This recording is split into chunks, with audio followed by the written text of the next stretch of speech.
Welcome to my YouTube channel.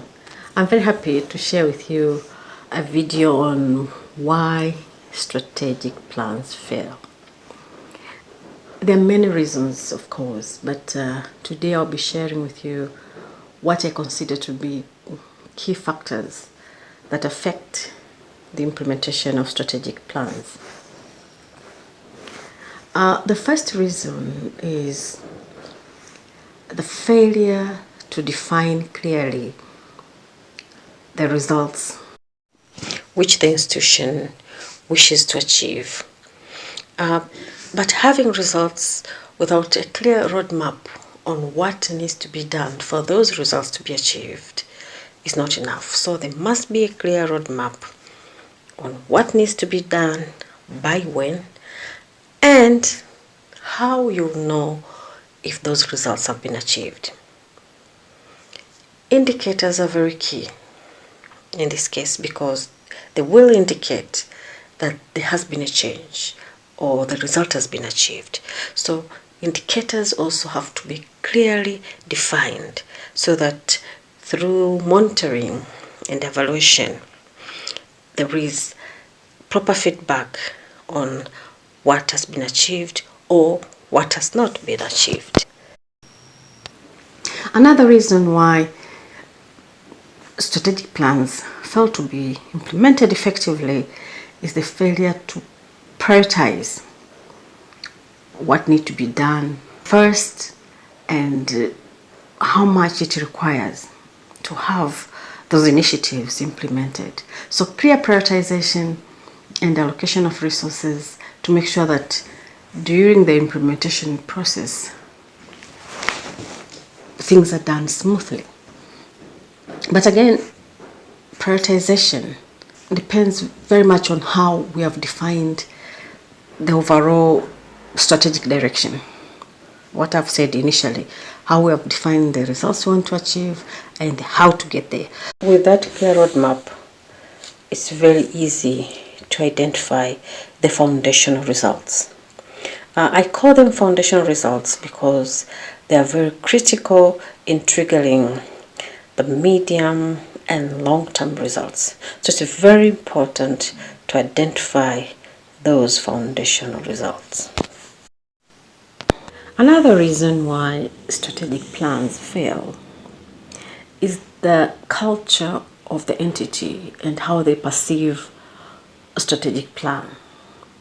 There are institutions that see a strategic plan as a symbolic document because perhaps the auditor mentioned it as an issue or because they need to secure loans, especially for corporations, and the bank requires them to have the plans, or perhaps it's a government institution, the government require the institution to have the strategic plan. So you find it is not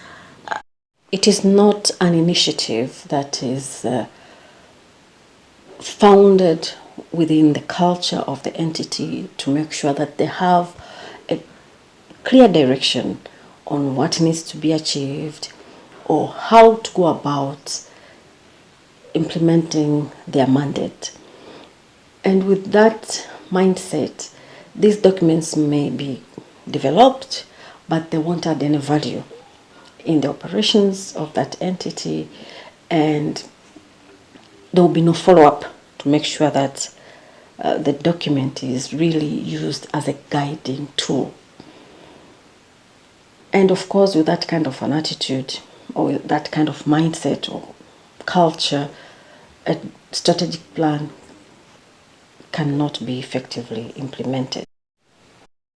Another reason why strategic plans fail to be effectively implemented or effectively used as guiding document is when you find that an institution hire a consultant, the consultant comes and develop a good document with lots of words, but then there was no engagement of the implementers or the concerned beneficiaries.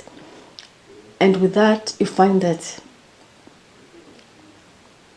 that document, even though it's well defined with clear direction, the concerned are not able to interpret it and make sure that it reflects what they do on a daily basis. Hence, it becomes a document that is filed and not add value to the institution. So it's very important to make sure that all the concerned stakeholders or the concerned beneficiaries are informed and properly engaged so that their views, inputs are well integrated in the strategic plan. This brings in an element of ownership, commitment to make sure that the plan is effectively implemented. Another reason why strategic plans fail to be implemented effectively is the way the reports are produced. Strategic plan implementation reports. Oftentimes you see that it's more information on how initiatives or activities are implemented, but it's not comprehensive enough to look at all aspects that inform the strategies that were adopted. For instance, the assumptions. You'd see during the planning process, you may note that the assumption for adopting the strategy is that the economy will remain stable. So in the reporting, you have to look at those assumptions. See, is the economy still stable? If the economy is not stable, what needs to change? And then you find that in the report, you don't reflect if those assumptions are still holding true and give confidence that the strategy will effectively be implemented. Again, when you report, you have to look at the risks that you identified and the mitigation measures that were agreed upon. And in the reporting, you have to see are the controls working effectively, and if not, that should be reflected in the report. So the report must be very comprehensive to look at the assumptions, to look at the risk mitigation measures, to look at the budget, how the budget is being utilized. And then when you produce such a report, it should be comprehensive to inform the decision makers the true status of strategic plan implementation. With that, they are able to provide clear and well-informed direction. Another reason why strategic plans fail is the failure to engage and make sure that different units or department within an institution understand their unique contribution. For instance, you'd expect internal auditors to be key in informing how controls that were defined during the planning process in terms of how risks will be mitigated, to give feedback on how effective those risk mitigation measures or controls are effectively helping to ensure smooth implementation of the plan.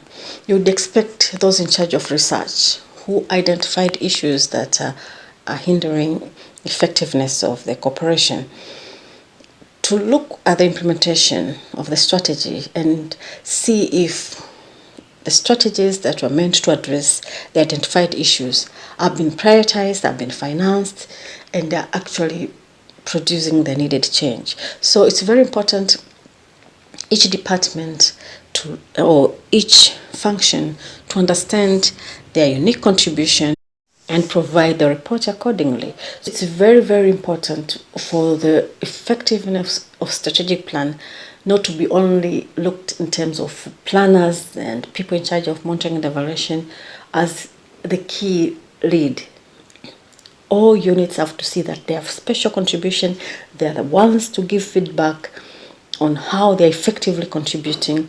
And then in that way, the corporation or the institution is able to have a more informed feedback. But again, when you talk about feedback, you have to understand that both positive and negative feedback are very important. And if people or departments or units that are having challenges in implementing the strategic plan, keep quiet or don't mention areas that are challenging them or difficulties that they face. In long run, that will affect the whole corporate effectiveness. So there must be trust that pointing out difficulties or challenges is not necessarily a failure. However, it is the best way to make sure that things are addressed timely and the corporate is able to remain effective. So trust is very important, and it's something that should be built within an institution or a corporation so that the flow of information is smooth and all the concerned are able to trust each other. The last point is the lack of ownership. And I think from what we have already discussed, you'd see elements that will bring that element of people not owning the plan. Of course, the bottom line of lack of ownership is the failure to engage people and make sure that you understand their point of view, their inputs are integrated in the plan. The plan reflects what they also believe they can achieve. So it's very important to make sure there's engagement and the plan is owned by both the beneficiaries and the implementers. So in short, effectiveness of the strategic plan depends on how results are well defined, on how initiatives have been prioritized, financed, to make sure that there's smooth implementation process, how the concerned or all key actors have been engaged, how the reports are produced and the content of the report to make sure that they are able to inform the decision making, and again how different functions, different units understand their role and how they contribute to the overall corporate strategy and the end result. And again, how information is shared timely, and again, how the plan is owned by all the concerned. So in short, I believe these are key factors that affect the effective implementation of the strategic plan. If you have any other point, please share, comment, so that we all learn and continue to improve how we plan our strategies and how we make sure that they're effectively implemented. I'll see you soon, and I hope you have enjoyed this short video, and please remember to subscribe. Thanks so much for watching.